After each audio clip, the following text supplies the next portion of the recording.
Sinyales nga traidor ang isa ka tao. Number 1.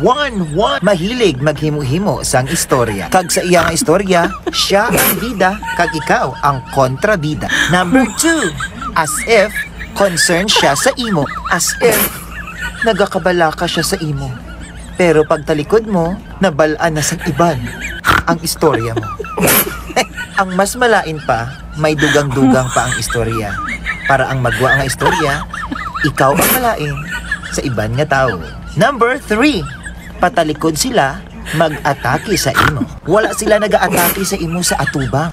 Traidor gani sila. That's why daw santo sila kung mag-atubang sa imo. Number 4. Butigon. Partly sa iya ginawakal, may kamatuoran. Pero kalabanan, kabutigan. Ukon, himo-himo lang. Ang mga amusin nga mga tao, kabudlay espiling.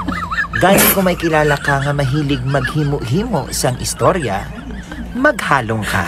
Likawan mo na sila, samtang temprano pa. Tungod ang mga tao nga mahilig mag-atake sa imo sa likod, traidor. Pag ang mas malain pa, ang kalabanan nga tao nga nagapakuno-kuno pareho sini, abyan mo, kilala mo, kaupod mo. That's why maghalong ka sa mga amusini nga mga tao. Tungod hasta mentras, hindi na sila magbago. Kay basta gani traidor, hindi masaligan.